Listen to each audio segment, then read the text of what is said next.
জিলাৰ আয়ুক্ত মহোদয়ে প্ৰায় একক প্ৰচেষ্টাৰে এই আমাৰ দেৱীসিং ঘাটৰ যিটো গণেশ মন্দিৰ এই গণেশ মন্দিৰটোৰ কাৰণে এককভাৱে একক প্ৰচেষ্টাৰে তেখেতে আচলতে তাক ডেভেলপমেণ্টৰ কাৰণে যথেষ্টখিনি কাম ইতিমধ্যে হাতত লৈছে।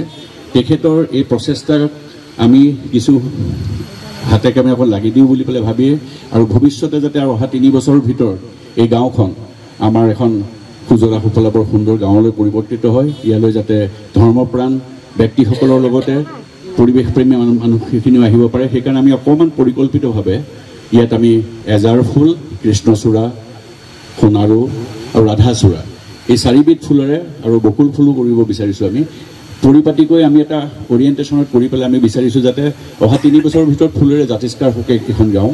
গতিকে সেইটো আশাৰে আমি জিলা আয়ুক্ত মহোদয়ক আমাৰ মনৰ কথা জনাইছিলোঁ। একে আখৰে তেখেতে হাঁহ ক'লে আৰু সেইটো কাৰণে আজি এই দিনটোত আমি সকলো উপস্থিত হৈছোঁ ইয়াত।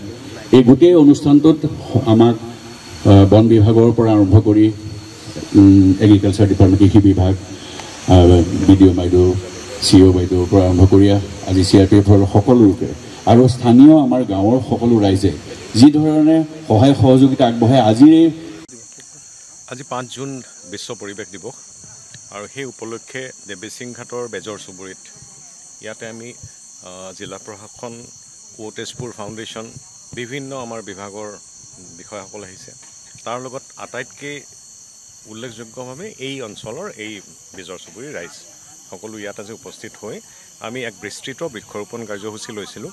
ইয়াত আমি 500 জোপা বিভিন্ন প্ৰজাতিৰ কৃষ্ণচূড়া, ৰাধাচূড়া, আজাৰ, সোণাৰু, বকুল এনেকুৱা গছ কিছু আমি আজি লগাইছোঁ আৰু গছ কেইজোপা লগাওঁতেই প্ৰত্যেক গাঁৱৰ ৰাইজ আহিছে আৰু তেওঁলোকে নিজৰ নিজৰ গছ লগাইছে আৰু তেওঁলোকে আমি এটাই আহ্বান জনাইছোঁ যে আপোনালোকে যাতে গছজোপাৰ প্ৰতিপালন লয়, অন্ততঃ 2 বছৰলৈ যেতিয়ালৈ গছজোপা ডাঙৰ নহয় যাতে নিজে প্ৰতিপালন কৰে।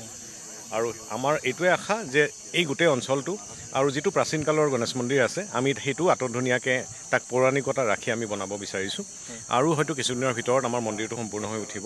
তাৰ লগত যদি আমি এই গছপুলিবোৰ ডাঙৰ হৈ উঠে এই ঠাইডোখৰ পৰ্যটকৰ আকৰ্ষণৰ কেন্দ্ৰবিন্দু হ'ব। ইতিমধ্যে দেৱীসিং ঘাটলৈকে বহুখিনি মানুহ আহে, পৰ্যটক আহে আৰু তাৰ লগত এই গণেশ মন্দিৰটো, প্ৰাচীন কালৰ গণেশ মন্দিৰটো চাবলৈ সকলো ৰাইজৰ সমাগম হ'ব। ই প্ৰাকৃতিকভাৱে এই সৌন্দৰ্য ইয়াত আছে আৰু একেবাৰে ব্ৰহ্মপুত্ৰৰ দাঁতিকাষৰীয়া অঞ্চল আৰু ইয়াৰ ফলত আৰু আটাইতকৈ ডাঙৰ কথা ইয়াৰে স্থানীয় ৰাইজসকল তেওঁলোক সচেতন আৰু তেওঁলোকে এই গোটেই বৃহৎ অঞ্চলটো এটা ফৰেষ্ট এৰিয়া হিচাপত সংৰক্ষণ কৰি ৰাখিছে। আমি মাত্ৰ তাৰ ওপৰত কিছু ইয়াক আৰু নতুন অলপ সৌন্দৰ্যবৰ্ধন কৰিব বিচাৰিছোঁ আৰু সকলোৰে সহযোগত আমি আশা কৰিছোঁ আমি ইয়াত সফল হ'ম। লগতে অহা মাহত আমাৰ যিটো 1 জুলাই 1 তাৰিখৰ পৰা 7 তাৰিখলৈ বন মহোৎসৱ হ'ব, তাতো আমাৰ সংৰক্ষিত যিটো কেন্দ্ৰীয় বাহিনী আছে, আমাৰ CRPF ফ'ৰ্চ আছে, তেওঁলোকে আগবাঢ়ি আহিছে। তেওঁলোকে আকৌ ইয়াত গোটেইখন চাফ চাফাই কৰি আৰু তেওঁলোকে বিস্তৃত আকৌ ইয়াতে বৃক্ষৰোপণৰ কাৰ্যসূচীও হাতত ল'ব।